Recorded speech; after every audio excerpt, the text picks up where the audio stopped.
reduce stress or contributes to the beating back of one of the Squid of Power's oily tentacles in his world.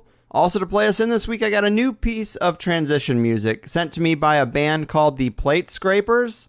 I really like it, and I love when bands are cool enough to put together a little 1-minute ditty about THC that I can use for these purposes. So big thanks to the Plate Scrapers. I hope you like it.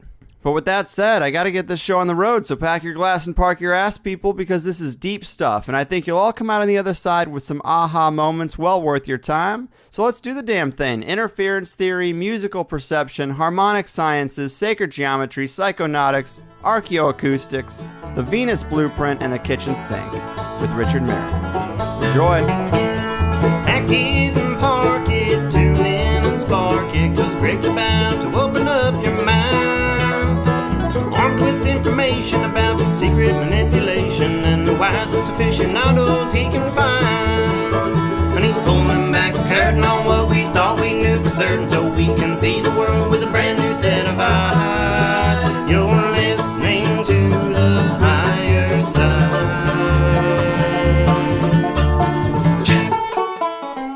All right, people, if there's one thing we know, it's that we don't know much. A lot of our history has been lost or suppressed, with endless sagas of people conquered, their culture and knowledge buried, forced at the end of a gun to adopt customs of the new authority, on top of layers of manipulation and culture-shaping propaganda narratives. It's really hard to get a clear idea of the past without some serious research.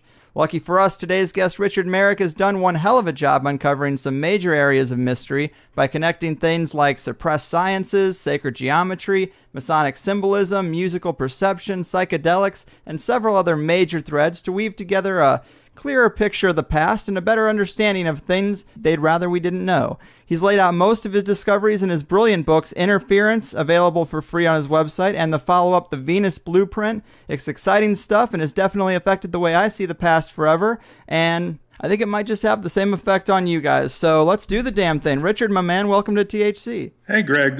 Very glad to be with you today. Yeah, thanks for doing this. I was made aware of your work via a guest request, and I'm so glad because I think you really make a compelling case for answering some of the mysteries of the past and the nature of reality, a section of science we don't hear about much. And through this study of musical perception, this geometric approach to music that you call harmonic interference theory, it's a super interesting explanation. I guess this is where we should start, because it can be pretty dense, but let's walk the people through this work of yours. Tell us about harmonic interference theory and this path that led up to it. What were some of the initial curiosities that fueled this fire for you?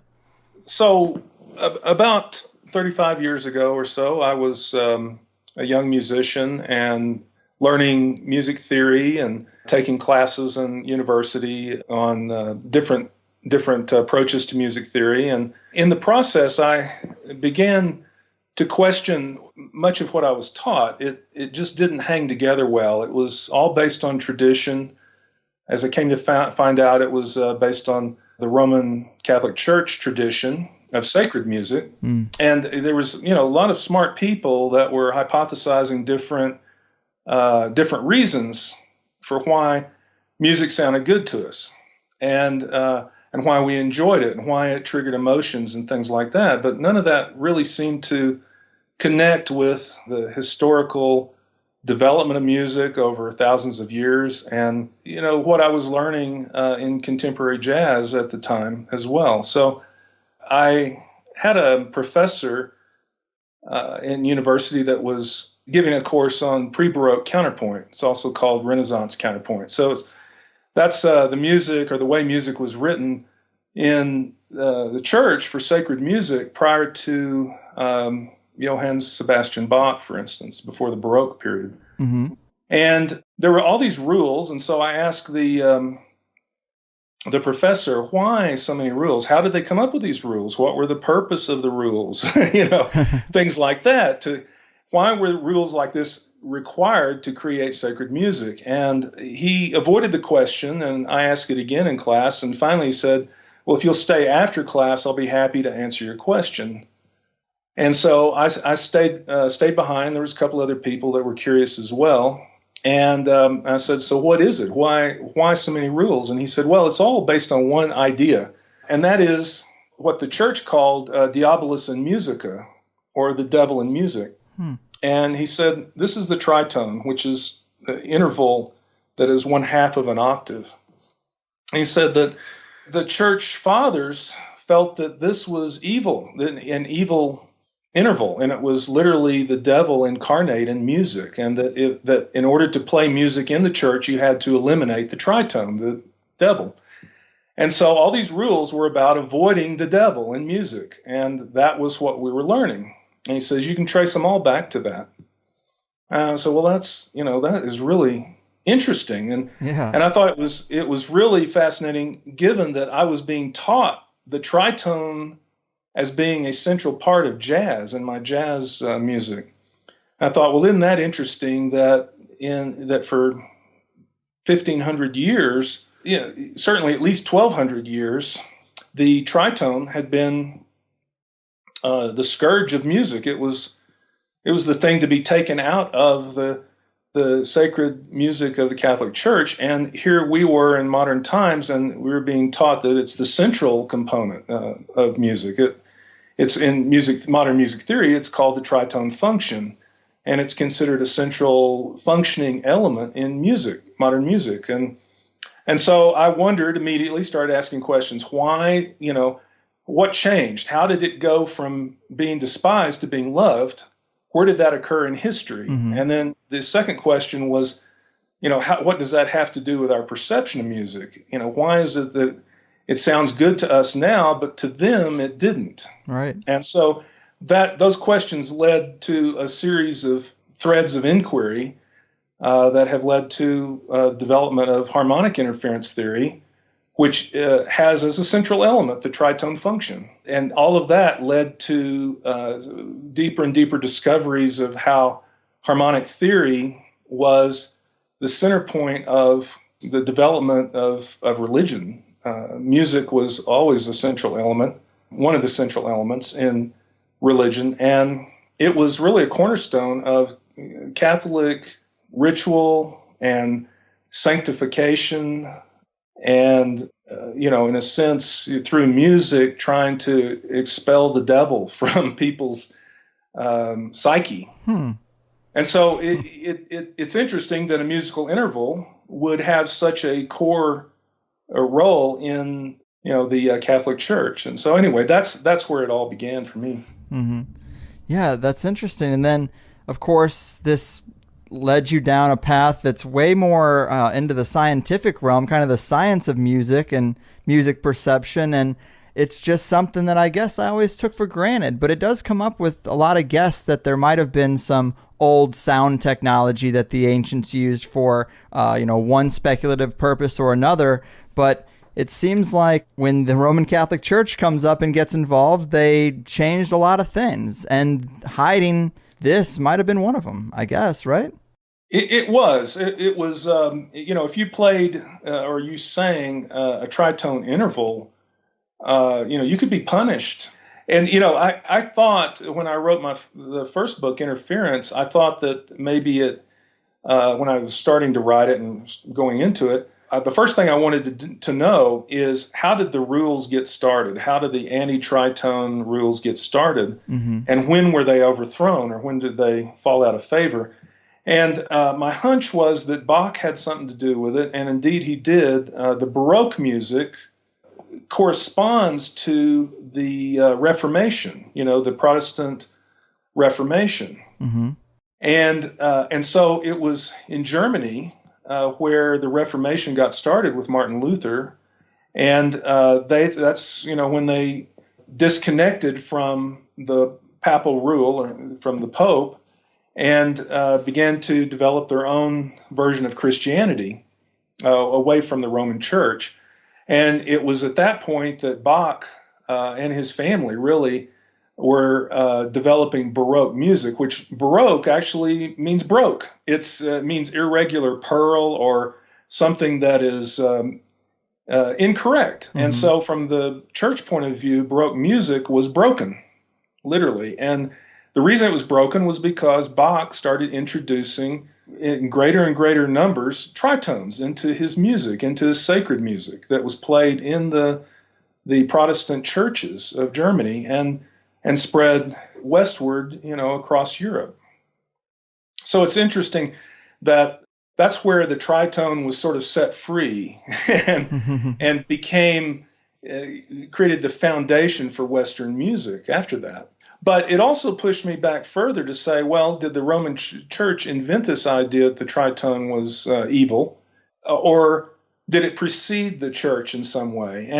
And of course, it did precede the church. Before Christianity, the Romans had conquered Greece, and people who have studied ancient Greece, they will know that music played a big part of the philosophy behind the Greek, civilization, and it was a major part of law. I mean, they legislated what kind of scales, how many strings a lute could have, that kind of thing. Mm-hmm. And the person who is credited with creating the foundation of those laws was Pythagoras. Because Pythagoras is the one who discovered a lot of things about music, the idea that you had this cycle of fifths. He's the one who created, or at least was part of the development of these, the Greek scales or modes.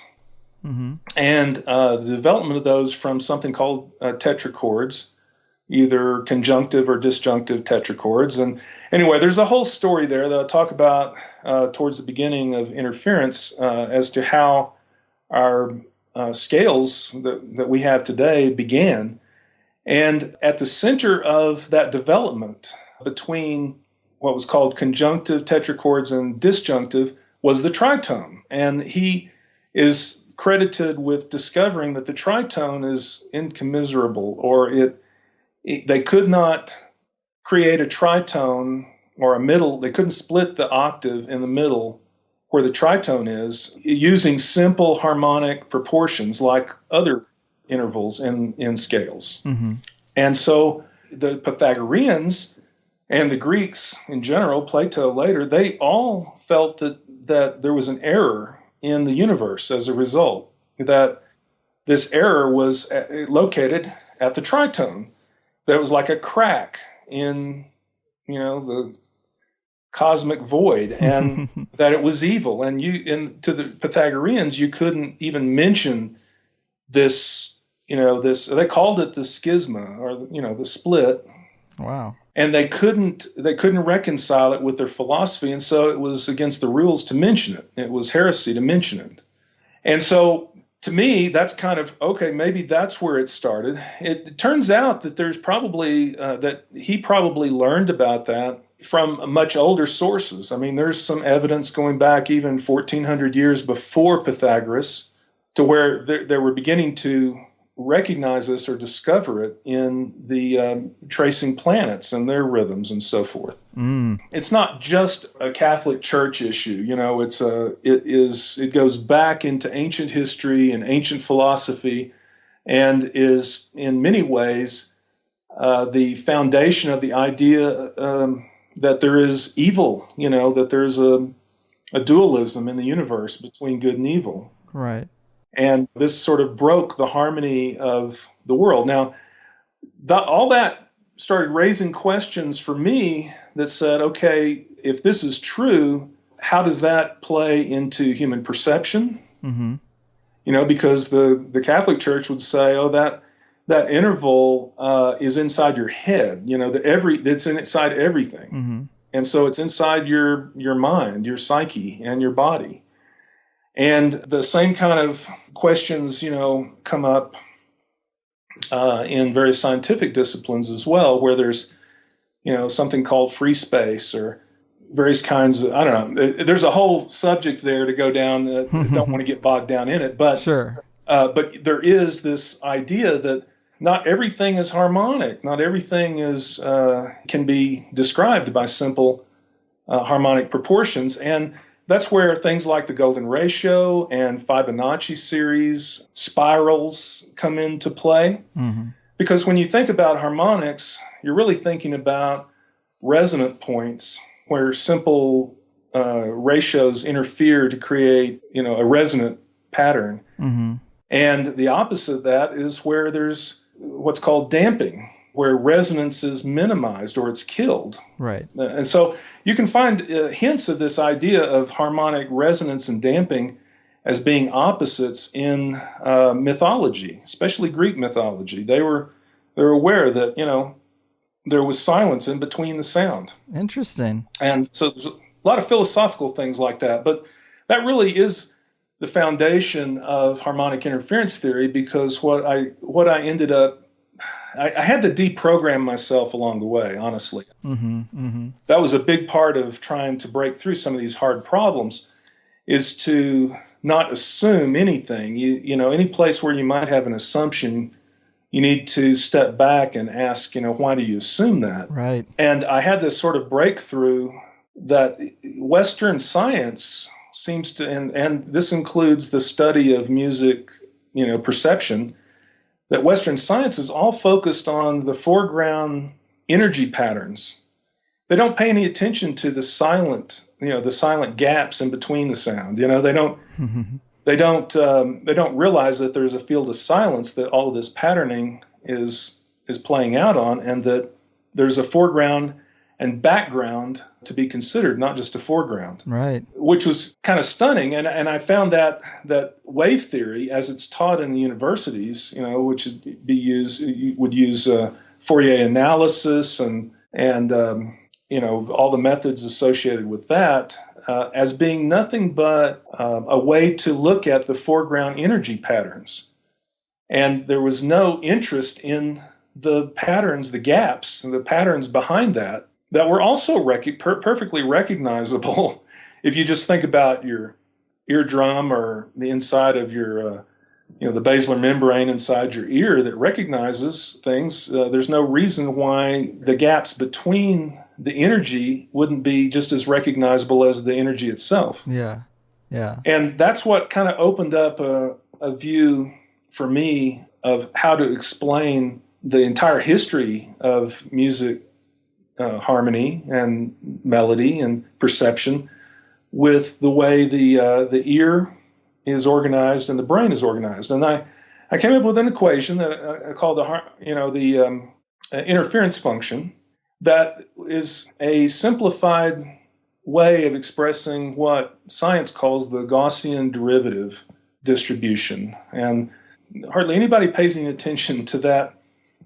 particular thing, but I'm looking out my window right now. I'm up in the mountains in Colorado, and I'm looking out my window, and I see mountains that are shaped just like this Gaussian distribution, which I ended up finding to be the distribution of resonance across an octave in music. So there's this idea that when things resonate, they create a standing wave, or a wave that's vibrating and resonating, and within that resonating wave forms harmonic waves, or what are called wave partials.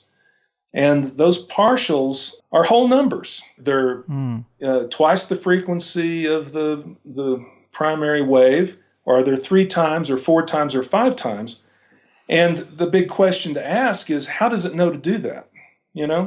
How do harmonics know how to form? Well, do they make decisions? Well, of course not. They don't make decisions. There is a physics at work underneath all of this. Anything that's vibrating, reflecting and vibrating like a guitar string, there's some physics at work that force these sympathetic waves to form. And science has not done a good job of answering that. If you were to look that up right now, Google it, you'd find a lot of information about harmonics, but you wouldn't find much about, if anything, about how harmonics form. Why do they form that way? Why aren't there multiple waves, multiple of 1.5 or 2.3 or 4.2? Mm-hmm. No, they're all even multiples. And so the question, the fundamental question to answer in order to begin understanding how music is perceived, and this really means how anything is perceived, is to explain the process by which harmonics form. Mm-hmm. Big question, huge question, really, because it's at the core of everything you see. Yeah. Everything, all atoms are little standing waves. They're all resonating. Right. And all matter is made up of these little resonant atoms, resonating with each other in different ways and creating patterns, crystallizing into minerals and liquid crystals of biological, and plant life and so forth. Right. And so the fundamental question, if you can answer why harmonics form in a resonant cavity, then you're at the core question. You're beginning to understand the physics of space and time and that sort of thing. And so it becomes quickly not just a question of musical tradition or musical perception. It becomes a question of how reality exists at all. Right. Consciousness and matter and basically everything. Everything. And it all comes down to how do harmonics form, because that's how structure forms. Mm-hmm. And so when I found a spectral analysis, it's called a Blackman spectral analysis, that a musicologist up in Indiana had put together, and I found his research, and he had done an analysis of two musical tones separating, in a smooth pattern, a smooth sweep, from a unison to an octave. So imagine one tone being held on, let's say, a C, and then another tone starting on that same C, but then steadily increasing or sweeping up to the octave above that C. Mm-hmm. Very, very super simple. But when you do an analysis of that, visual analysis of it, you find that there's little patterns, that a pattern forms over that octave, and that there are points along that pattern where you hit these simple harmonic proportions, these simple harmonic ratios, and a little gap or a pattern forms, a little vertical gap in the analysis. And when you look at the distribution of those gaps, those harmonic gaps, it forms this Gaussian derivative that I mentioned. Interesting. Yeah. And so it's a natural pattern. It's what happens when you are able to see all of the harmonics interfere with one another over an octave. I'd never seen anything like that because music theory had been separated from science hundreds of years ago, basically during the Enlightenment, which I tend to call the Endarkenment. Yeah. Because we gained some things, but we lost some pretty fundamental things too. And it's, the move towards scientific rationalism was deeply involved with an avoidance of offending the church. Otherwise you might get tortured and imprisoned, right, like Galileo. And I'm wondering sometimes if this reluctance to offend the church, or the church labeling something like the tritone as the devil in music, yes. I wonder at the top, are they really that superstitious, or are they just trying to hide breadcrumbs to understanding our reality and how consciousness works? Because we say this dovetails into so many different areas, and it does. We've talked often about a section of science that seems to be quarantined, a section of physics that seems to be involving not only electrogravity but also resonance and music. And I guess that's my question for you. When you look back and you see that they once were a lot more clued in to these kind of things than we are today, do you think it's an accident that we stumbled into ignorance, or was this a calculated play to kind of change the way people think? Well, the Roman Church, again, it goes back to them trying to create sacred music and to create a catharsis or a purity, and that goes back to long before the Catholic Church, where the idea is that you're trying to create nothing but good, that you're trying to purify the world and purify people's minds and help them attain, a higher mode of thought. It seems like the right thing to do. Mm-hmm. It seems like the good thing to do, because you're getting rid of evil thoughts. Think about the Dark Ages. You just had nothing but marauders killing everybody and ravaging your villages and your civilization, and it just happened over and over again. So it's understandable that there would be a desire and the emergence of a power like the Roman Church that came out of the Roman Empire, which fell, and they were basically, instead of using brute force, they were using mind control and trying to change people's beliefs about what was acceptable behavior, Yeah. and connecting their behavior then to entrance into the kingdom of heaven or whatever. So it's understandable why and how that would occur. It was extenuating circumstances, and music was a key component of that because it was the philosophical embodiment of physics to try to create a pure sacred space. The problem comes, though, that when you realize that what they were doing was creating something that was unnatural. It's not natural to have only one half of the equation. Yeah. The truth of the matter is that the tritone, with all the fear and loathing that was connected with it, is a part of nature, and it is a critical part of nature. And it's not, without it, as I came to find out, you wouldn't have the kind of order and containment of resonance that you need to keep things from just exploding apart, and that's philosophically represented in music, the way the tritone actually functions. It's essentially the juxtaposition of a circle, which is periodic, that's where order comes from, and the spiral, which is this infinite curve into, either the macro or the micro. Mm-hmm. And so it's a balance between the circle and the spiral. And that was said, the Greek philosopher Philolaus would say that, would say that it's the finite and the infinite were represented by the circle and spiral. And what I found in this Gaussian distribution was that when you balance the harmonic series against the Fibonacci series, you get the curve, this distribution that is this a Gaussian derivative curve that is essentially like a mountain, not an equal mountain, but a mountain that has a hump on one side and then gradually attenuates down into infinity. And so there is something very natural about the fact that both are involved in the construction of nature. One wants to explode, the other one wants to damp or contain. And the balance between those is where we are. Yeah. But now going back to the question about what happened in effect, how did all of this get sort of suppressed?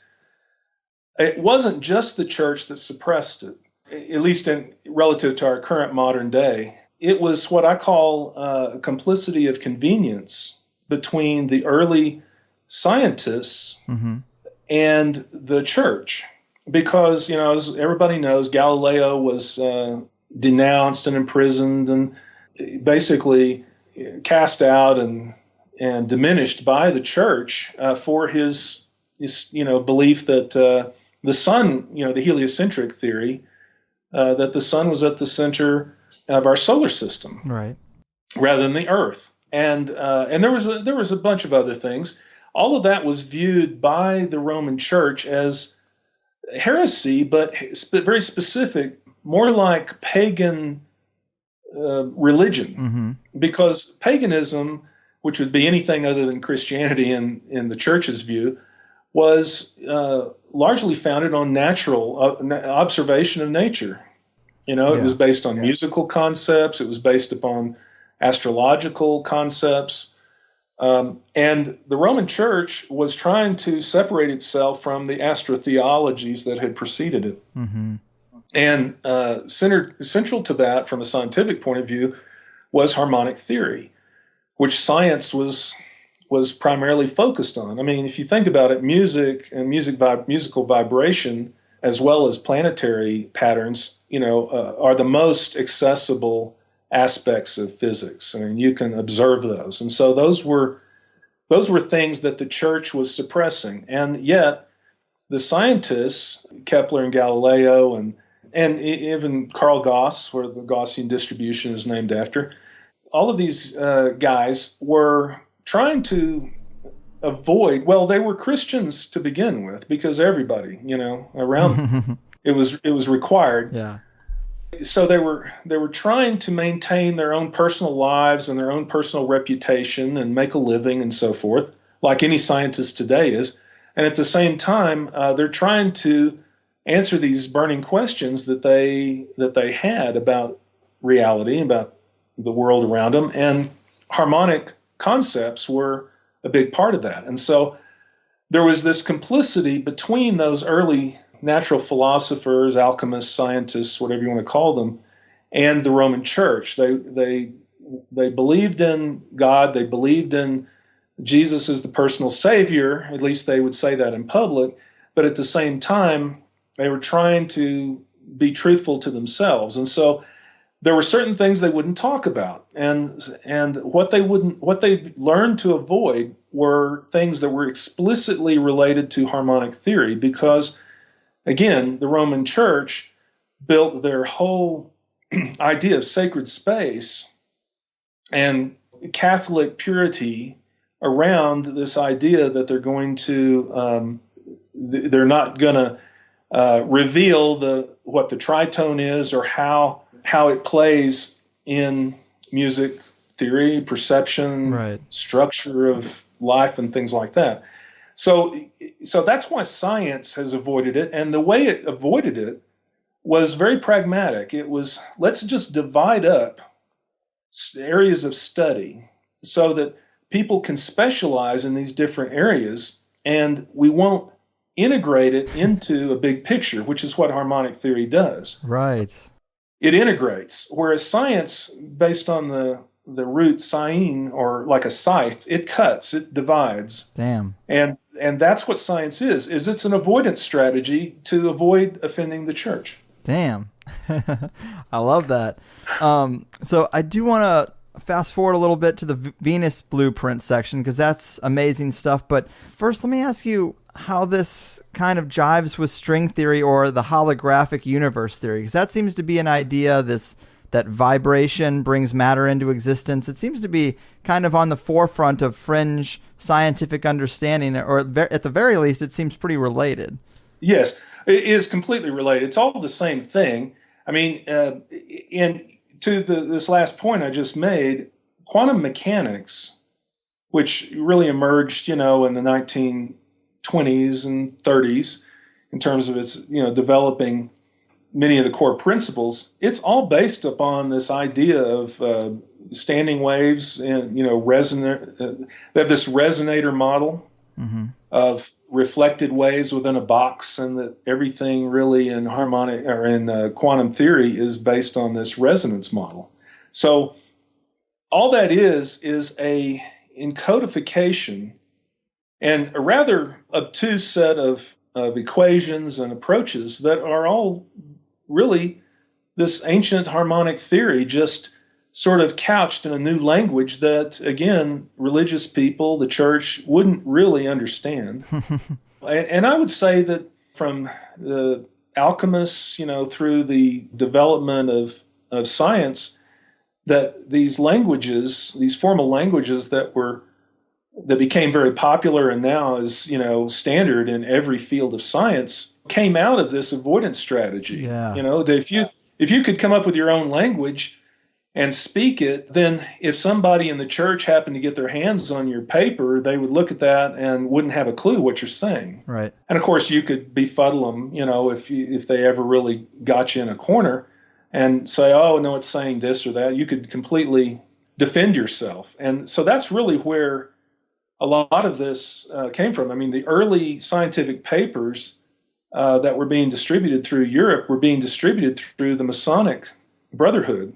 Yeah, that was going to be one of my next questions. Is this where we see kind of secret societies taking, things like sacred geometry or sacred knowledge? Is this the kind of information that we see them kind of trying to keep alive covertly under the radar? Yes, and that's where these, mathematics and other formulaic languages and formalisms, really were a help, so that the people who had the knowledge, who were trained in the art, let's say, would be able to understand, what these papers were. But if they fell into the wrong hands, it really couldn't be used to. The Inquisition, couldn't be called in because they wouldn't really know what's going on. They wouldn't understand it. Yeah. I love that element to it. I love the secrecy of it. So if we can, let's talk about the Venus blueprint. I mean, this is where I guess your study of interference theory, you started to recognize this in architecture. And I think this is kind of where it started at the Roslin Chapel, right? Yeah, well, that actually, the Rosalind Chapel thing, I was in the middle of writing the first book, Interference, and it's kind of blowing my mind as I'm.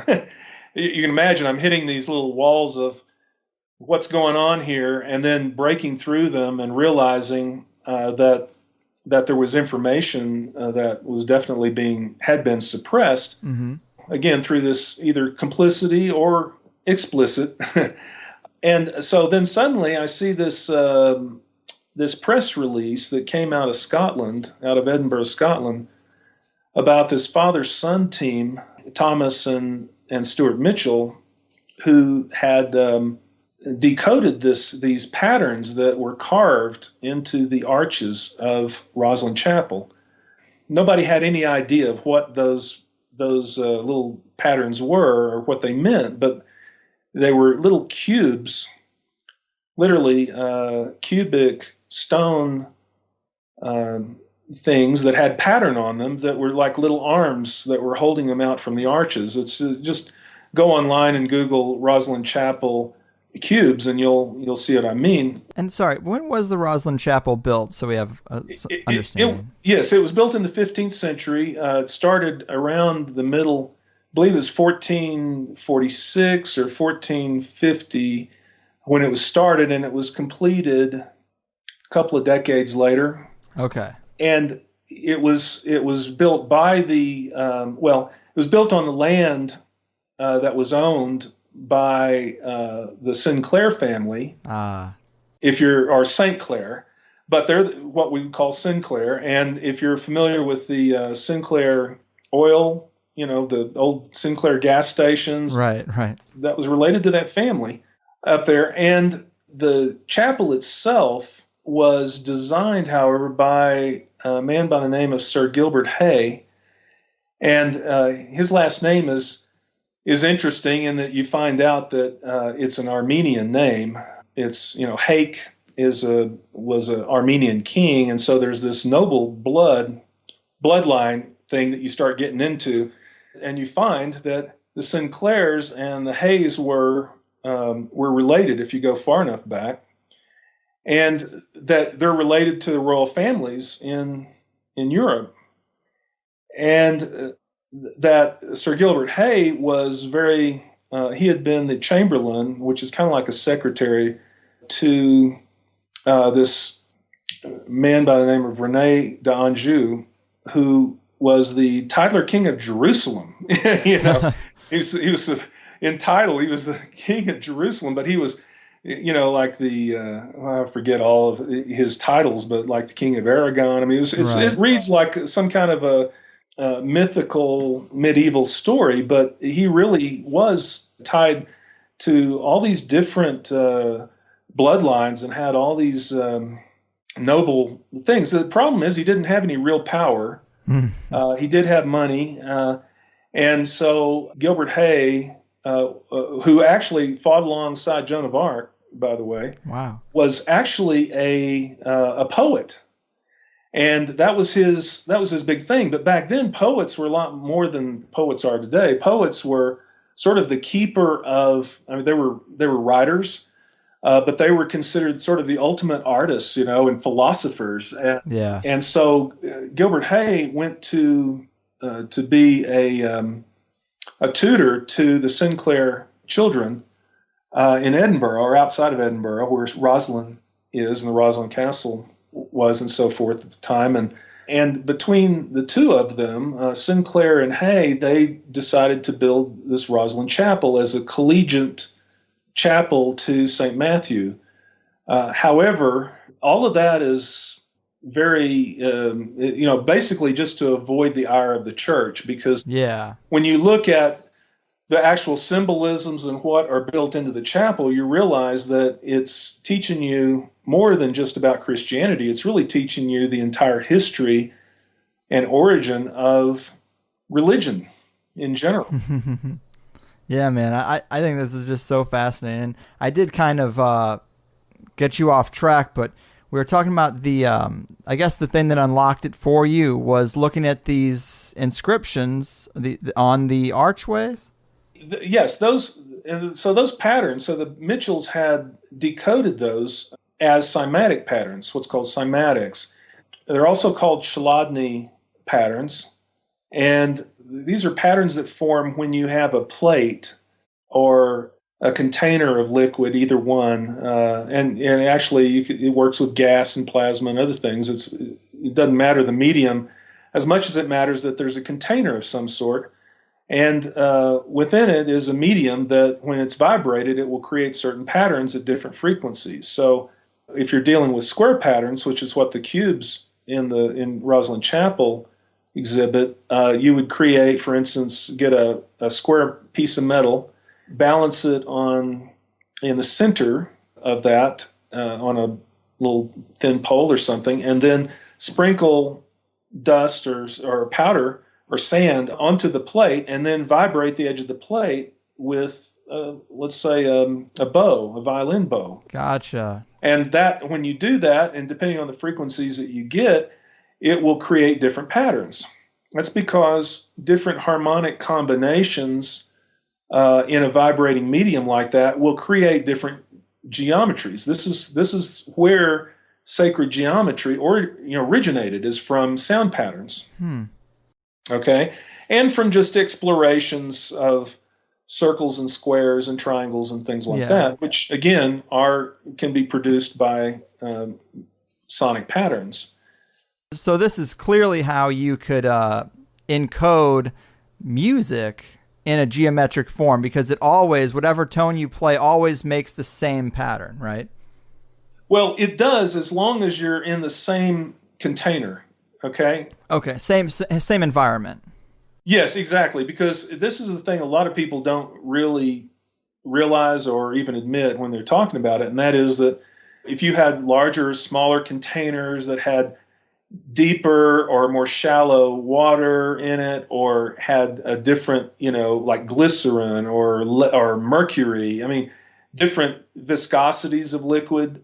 All of those things affect, and the shape of the container, all those things affect the kind of patterns that will form. Mm-hmm. But once you have a particular container, let's say like a cube or a square of that size, then each frequency will, different frequencies will form specific patterns, and it can be repeated forever.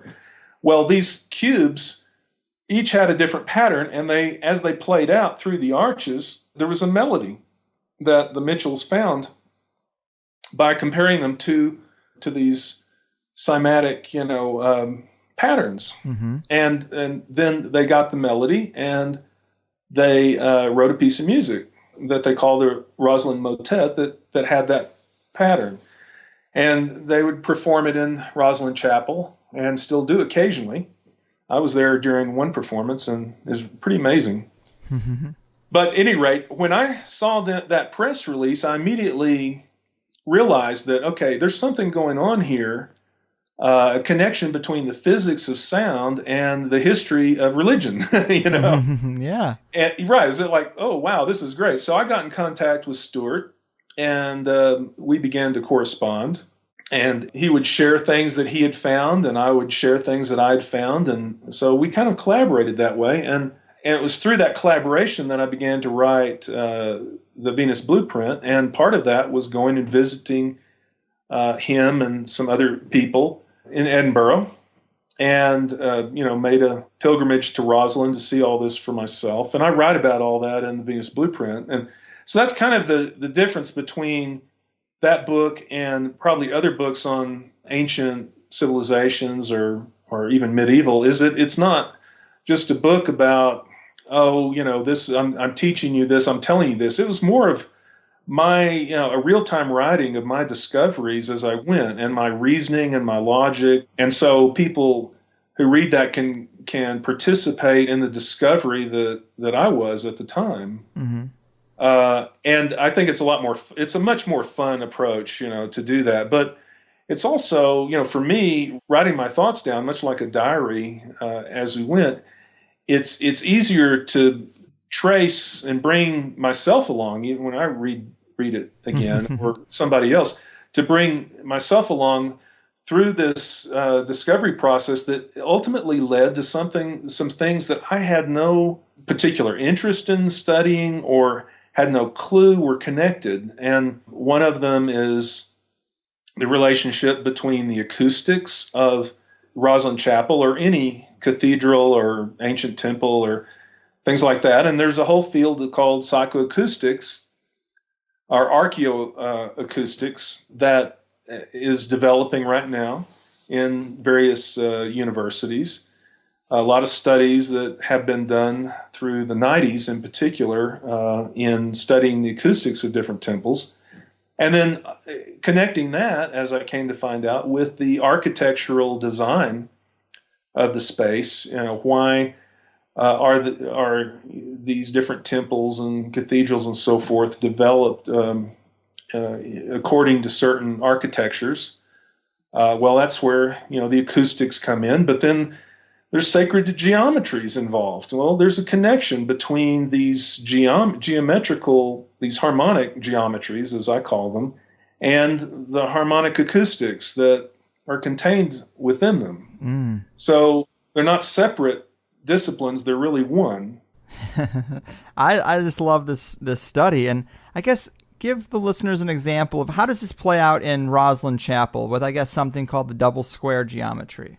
Yeah. So there's really a variety of sacred geometries that encompass and define the outer and internal geometries and architectures of Rosslyn Chapel. And that's really part of its collegiate teaching value, I think, that Sinclair and Hay put into it.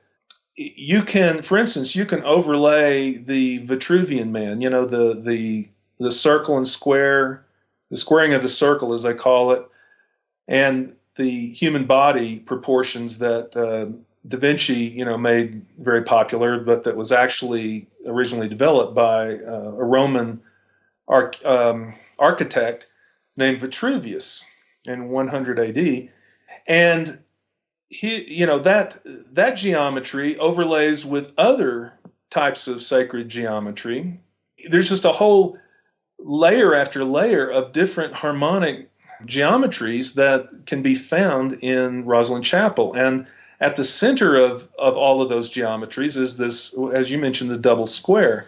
Well, all a double square means is that, you have a square and then you just duplicate that square and tack it onto one of the edges so that you have a rectangle that is in the dimensions of, 1 by 2. And it turns out that if you go back, you find this double square repeated in other ancient temples that, you find them, first of all, you find them in a lot of cathedrals throughout Europe in different multiples. But, you find them in ancient temples as well. And you go back, you'll find that the King's Chamber in the Great Pyramid is a double square. And so it goes far back, and you say, well, why? What's the special properties of this double square? What you find is that the diagonal of the double square is the square root is in the proportion of the square root of 5 to the lengths of the sides of the rectangle. Mm-hmm. And the square root of 5 is where the golden ratio is determined.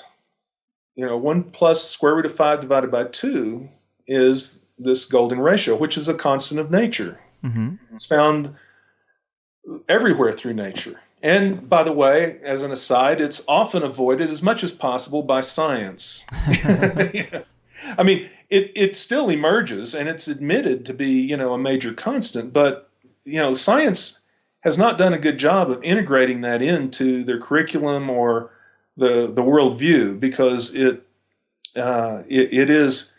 may be found at all scales, but it's not used to integrate the different scientific disciplines, even though it could be. So an interesting, result or downstream effect of this avoidance strategy that began several hundred years ago. Well, so anyway, back to Rosslyn. The reason the square root of 5 as a diagonal is so important is because like the golden ratio, acoustically, it is a dampening proportion. Waves cannot propagate when they are close to a golden section, in terms of, if you had one wave resonating at one frequency and then you tried to introduce a frequency that's at a golden ratio to that first frequency, it'll kill the wave. Interesting. So is this somehow connected to the underlying usage of the pentagram? Yes, exactly. So the pentagram, okay, every intersection, when you create a little pentagram, that's one of the first things you learn when you're a kid is, how to draw a pentagram by connecting the 5 dots. It turns out that every intersection of a pentagram is a golden ratio. And the square root of 5 is found. I mean, that's why the golden ratio is related to the square root of 5. Is that it's through this pentagram geometry. And of course, the Roman Church, as everybody knows, and you see it in pop culture everywhere, is that this pentagram is a symbol for witchcraft, Right. And if this is the dampener and this is what the Catholic Church wanted to get rid of, yes, that's why the pentagram is bad. Yes, exactly. Okay, so in pop culture, you see, and I guess in many Wiccan ceremonies as well, you'd stand inside the pentagram and it would protect you from the evil spirits. It would allow you to control them. Well, one of Solomon's key, his lesser key, was a pentagram. And, all of his pentacles, as he called them, were ways of controlling these elemental spirits. Calling them up and then trapping them inside this pentagram and controlling them, Well, isn't it interesting if you just want to think about, okay, why is it we have these pentagrams on our flags, and why does Macy's have a pentagram? Why is there the Pentagon as the shape of the building for military strategy and headquarters or whatever, and in the U.S., and you could keep going down the list. And if you go back in history, you find the pentagram was associated with the human body and health in the human body. It was associated with the 5 wounds of Jesus and all kinds of connections to the pentagram. Yeah. And in fact, you can go back there are Sumerian artifacts of pentagrams that are identified with the goddess of Venus. Well, interestingly, Venus traces out a pentacle. It's a rose sort of thing, rose shape, and that's essentially nested pentagrams in the sky, and it's its resonance pattern with Earth. And that is something you've said before. And this, to get back to the Rosslyn Chapel, you say it creates like a rose pattern, and this is where they get the name, I guess, right? Yes. Yeah, the rose line. That's right, Rosalind, and also Rosabelle, and a variety of different names related to this rose concept. And in fact, you have the Tudor rose, the royal lineages in England and so forth. There's all these connections back now to then the various goddesses associated with Venus. And there's a long line of goddesses associated with Venus. and it gets into various other symbolisms, such as the phoenix, and there's just a whole host of symbolisms that connect it with resurrection and rebirth. And that's because the evening star, Venus, the morning star, was considered the mother, and it resurrected the sun in the morning because it would rise above the horizon before the sun as the torch, and that's where we get the Liberty torch. And in the evening star, which was also Venus, would take the sun down into the underworld. When the sun goes down under the world, it's in the underworld. Yep. And it would bring life. It was a way of bestowing life to the sun in the underworld, to keep it alive. Yeah. And so this idea of the pentagram and the rose connected with Venus and the goddesses, the various goddesses of Venus, are at the foundation of religion. And it turns out at the foundation of how harmonics form. and the double square, So I'm drawing a variety of different things together through this number 5, the square root of 5, the golden ratio being in the pentagram, the symbolism of the pentagram, the resonance of an actual planet, to Earth. Yeah, it's a lot of tie-ins. Yeah, and so there's this huge historic connection, but there's a physics connection too, and it has to do with the role of the square root of 5 and the golden ratio as a damping container, and that's really a key term, damping container. And I'll illustrate that in something that a lot of people have experienced and probably don't even realize it. The whole tradition of creating speaker enclosures, for stereos, for music, follows the proportions of golden ratio. It might be the golden ratio is 1.618033, and it goes on. It's an infinite, non-repeating number. But you can get close to it and still have the same deadening effect. And so, for instance, 1.62 would still create a deadening effect, what you'd call anechoic, a non-echoing proportion, where you don't get feedback or reverberation. Well, these the art of creating speaker enclosures usually has often, traditionally used proportions of 1 by 0.62 by 1.62. Okay. In terms of, length, width, and depth. And the reason that they would use those proportions as opposed to any other proportion is because standing waves, harmonics and resonances won't form inside that. It will kill them. Okay. And so you get a very pure sound when you use a speaker enclosure that is built according to the golden ratio. Same thing for auditoriums, but most auditoriums aren't built that way anymore. Ancient ones were. And cathedrals and so forth would use this double square as an approximation, or as a reasonable approximation for, an ideal anechoic chamber. Okay. So just to connect a few things for people who are listening, your second book is called The Venus Blueprint because you discovered that Rosslyn Chapel has coded in it the pattern of Venus, this rose line, the Rosslyn Chapel. Yes. And then through this expression of this pattern, they actually get geometry that creates acoustics in the room that make it easier to talk and has less echo. And yeah. I think that's so fascinating that this can all be extrapolated from mapping the path of Venus in the sky. Yeah, it's stunning. It's stunning to me. It was stunning that I hadn't really read that anywhere, Right. Because it seemed so obvious and so completely integrated. And by the way, there's a pillar at the center of what's called the Holy of Holies of Rosslyn Chapel, and at the top of it are musical angels playing instruments, and guess what they're sitting on? They're sitting on pentagrams that are carved into the stone. So the music is literally resonating on the foundation of this deadening feature of the pentagram. It puts the pentagram in a whole new light. It really gives a lot of clarity to that, man. Yeah, it does. And the interesting thing is that since there is this sort of pentagram as part of these layerings of sacred geometry that you'll find integrated into the design of Rosslyn, that within that pentagram is this double square with the square root of 5.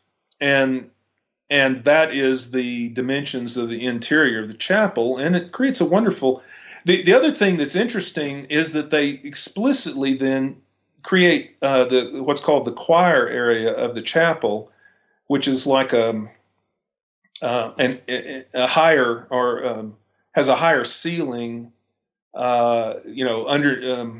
over where the majority of the congregation would sit. And that higher choir area is exactly, it's as exact as you can get without, it being an infinite number, is the golden ratio to the length of the chapel. So you've got a double square that creates this horizontal clean resonance, but then you've got this golden ratio choir to the ceiling height. Damn. And the effect is just stunning when you're actually in there. And I didn't know what to expect when I went there a second time, and I participated in a seminar at the Rosslyn Hotel, which is just down the road, and then spoke also again in the chapel itself. And then they did a concert of the Rosslyn Motet and some other music. And I purposefully went to the back of the chapel in the center and stood there while the music played, in order to try to see what kind of acoustical effect it would have. Mm-hmm. And the effect was, it sounded like the musicians were, first of all, directly in front of the congregation.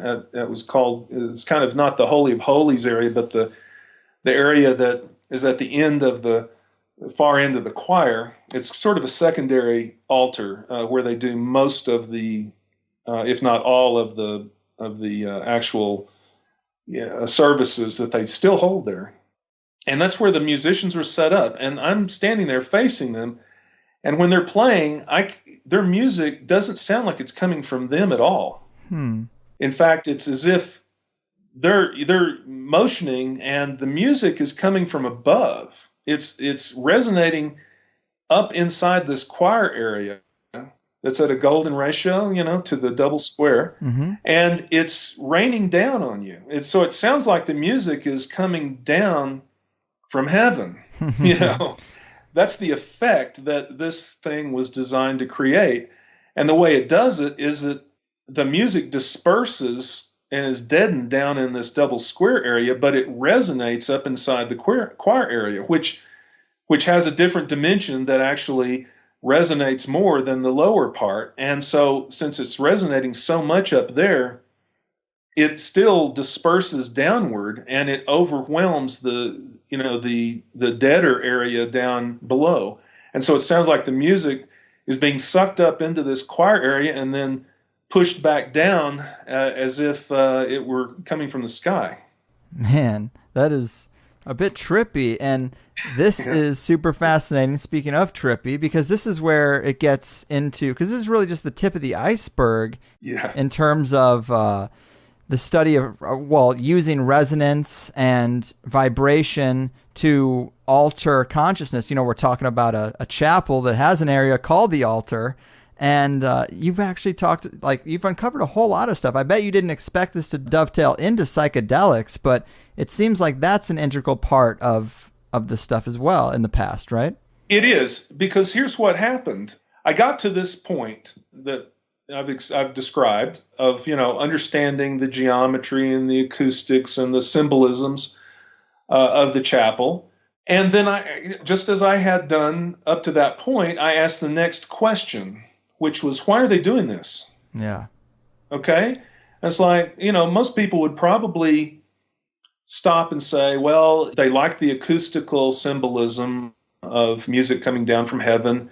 They like the idea of the harmonic geometry and all integrated in with music because part of what I hadn't explained is that there's actually a sort of a musical scale aspect to the layout of that double square. It's like an octave, like a 12-step octave. And so there's symbolisms and the placement of the pillars along those ways. And it's just absolutely stunning. And the spires on the outside, and there's just other symbolisms. But I asked the question, okay, so they're clearly, trying to sort of, in a metaphysical way, in a way that most people would never be aware, using music and acoustics and frequency and things like that to create a more, I guess, to aid in prayer and meditation, to make it a meditative environment, a sacred space.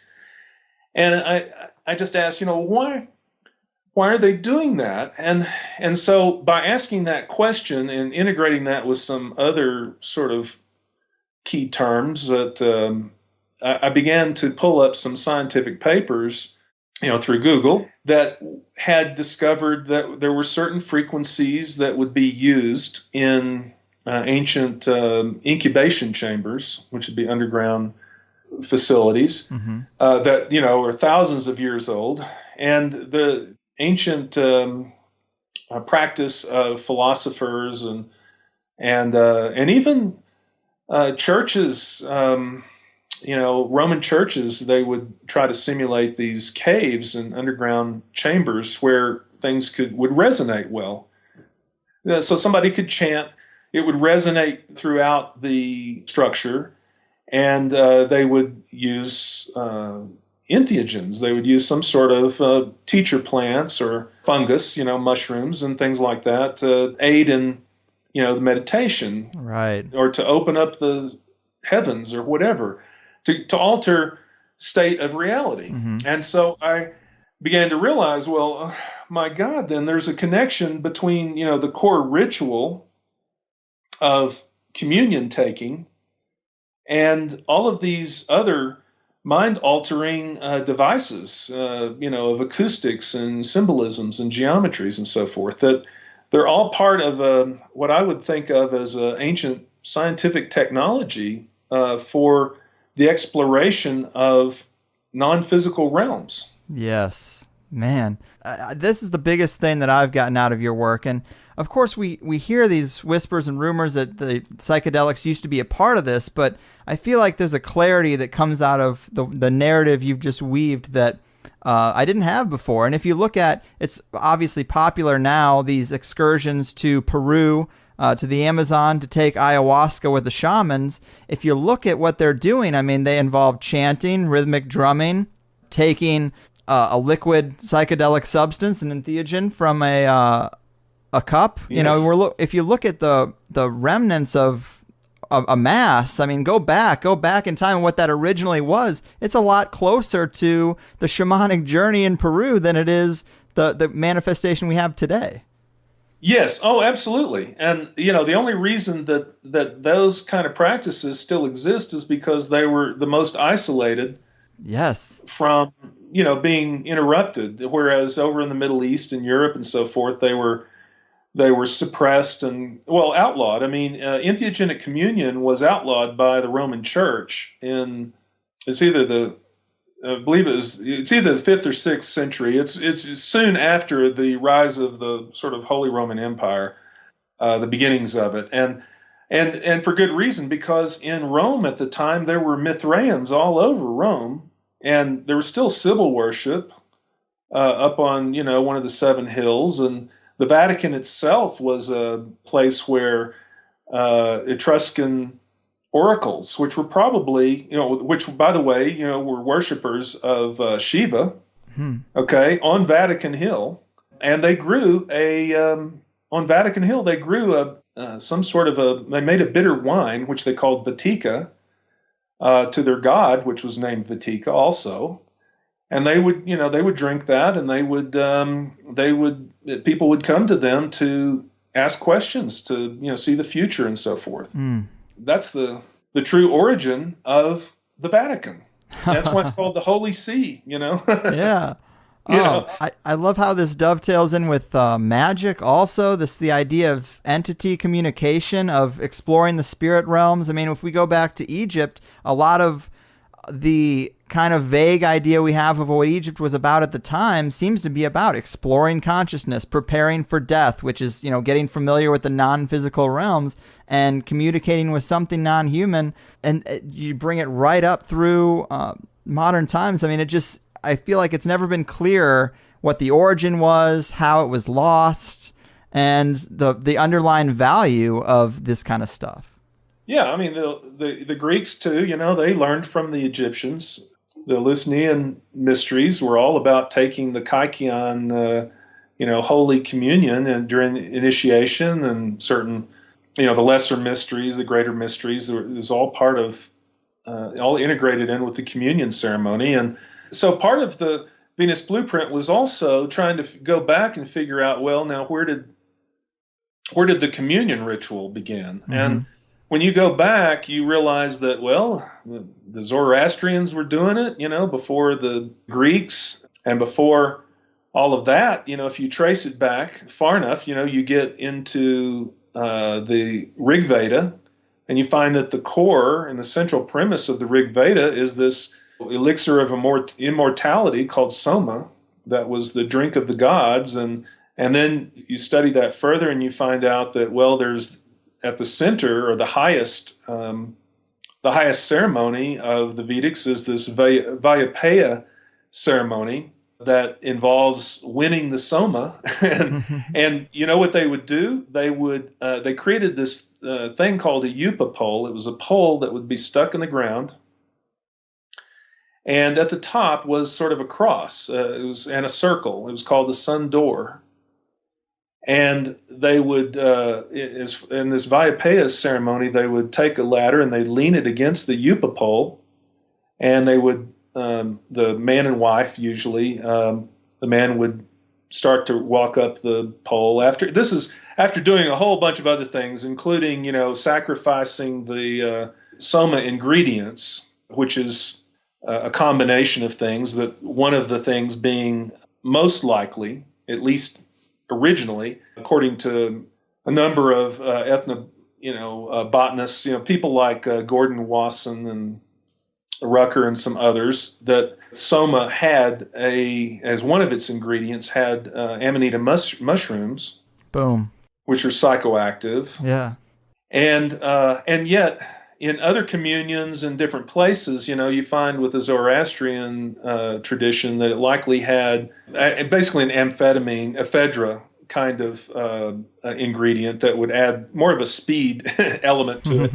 But, I think as you move, especially down in the Mediterranean, you'd probably have more acacia extracts, that have DMT in it, and right. Which is highly psychoactive.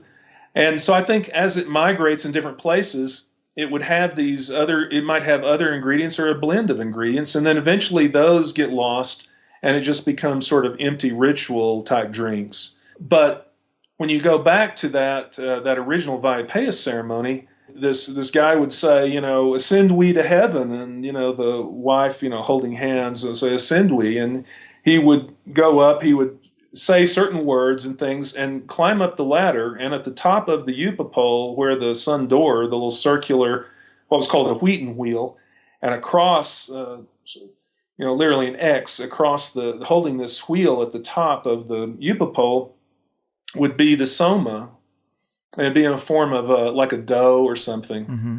And he would then get that, and he would eat it, and he would get it and rub it on his belly, because that's where the soma rested and that kind of thing. And then, interestingly enough, the sun door would open and they would see into heaven behind the sun. Man. They would see through the sun into heaven. And this was called the Ascension. This was the Ascension ceremony. Well, the Yupa pole became the Christian cross. Mm-hmm. And the idea of climbing that pole and sacrificing the soma by both burning it in a fire, which delivers it to the gods, and then climbing the pole and eating it, is that you are ascending to heaven. You're seeing the path, the way to God.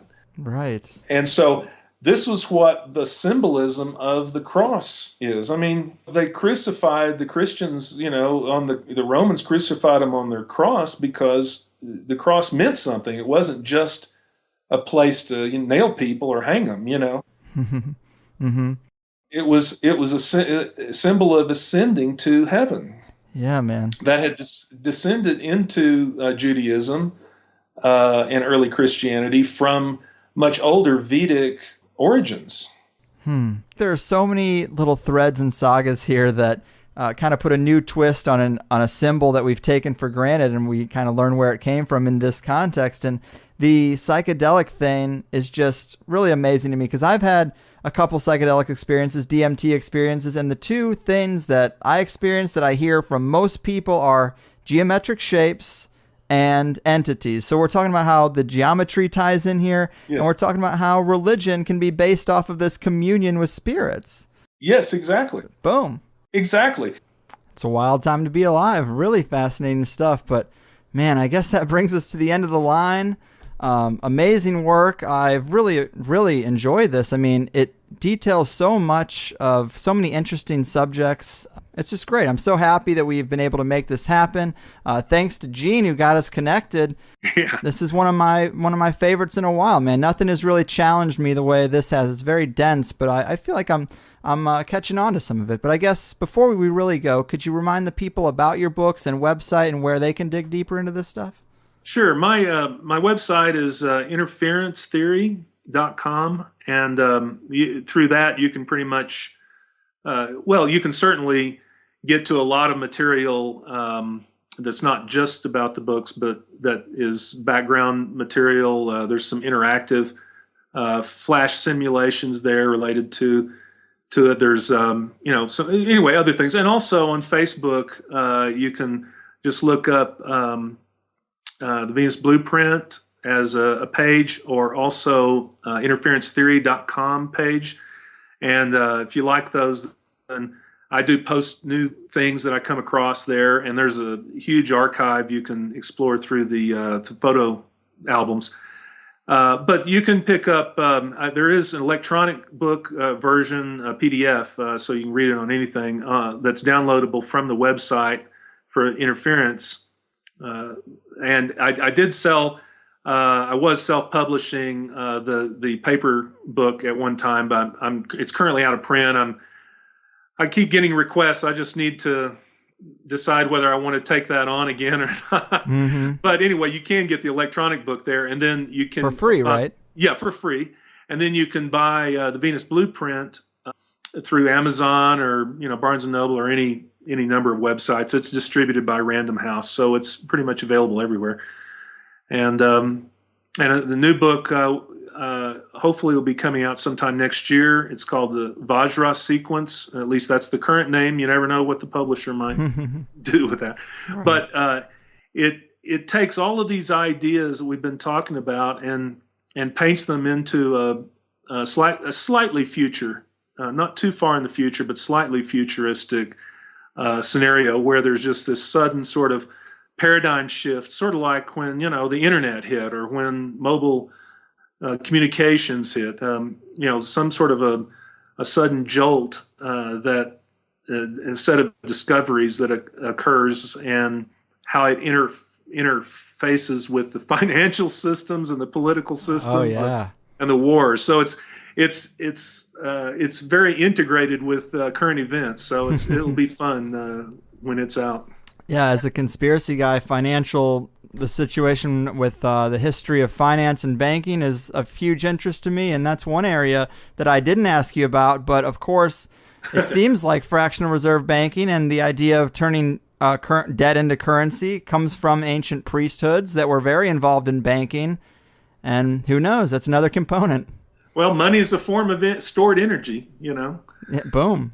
Yeah, in some form, Well, I've really enjoyed doing this, and look forward to seeing it out there, and hopefully other people enjoy listening to it, and it'll create some more controversy and more conversations. Yeah, man. Thanks again. It has been a real blast. Hopefully we can do it again sometime, maybe when that novel comes out. But yeah.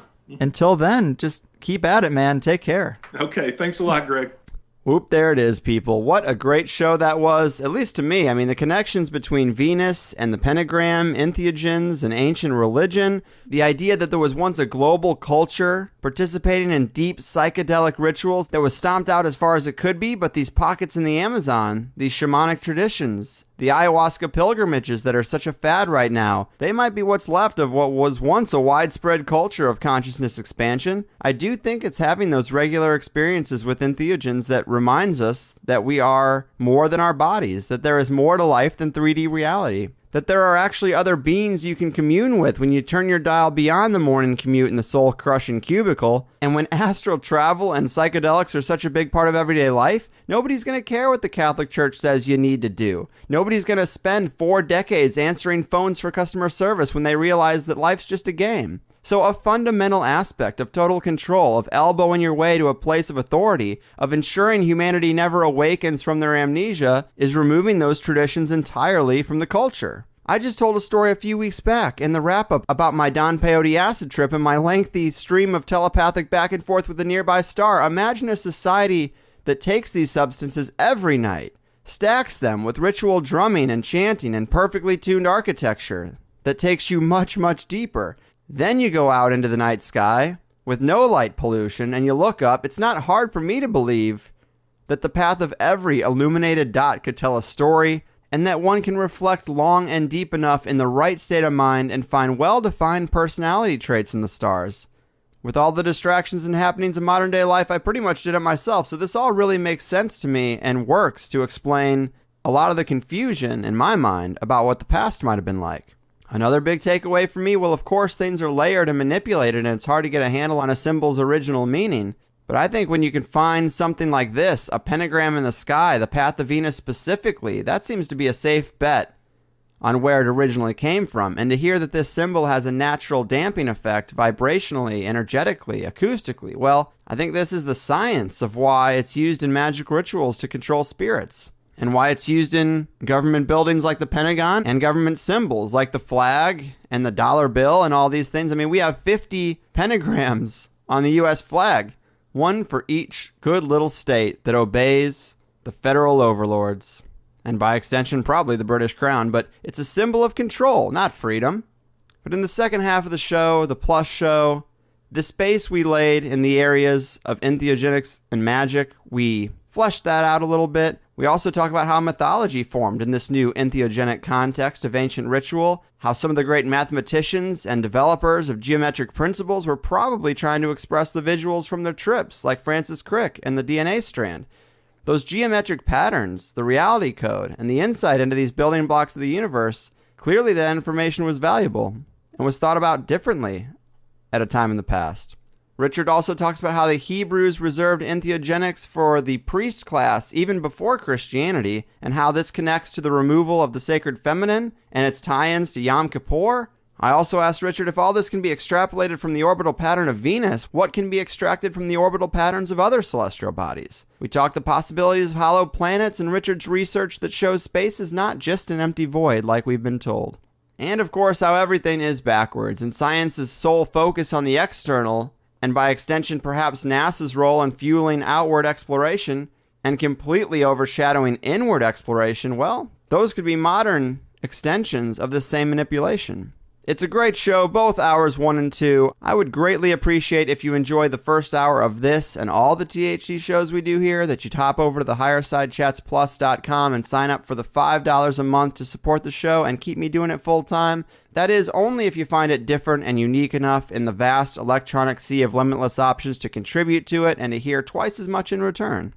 Also, I am leaving for Armenia this Friday on the Graham Hancock Tour, looking at ancient sites that are the subject for his new book, the sequel to Fingerprints of the Gods. It will be my first major international trip. I'm pretty nervous and excited and all that great stuff, and I plan to capture as much footage and audio as I can and put something special together for those Plus members that made it possible. So why not get a head start and start digging through the archives of all the second hours you've missed so far? I do have 2 shows in the can. They jive very much with this one. I think you're really going to love them. And when I get back, I have no idea what state I'm going to be in, but I'm really going to have to hustle in the last half of August to get 3 more shows out. But I can't complain when I have literally the best job I could ever ask for. And thanks to everybody who listens and makes that possible.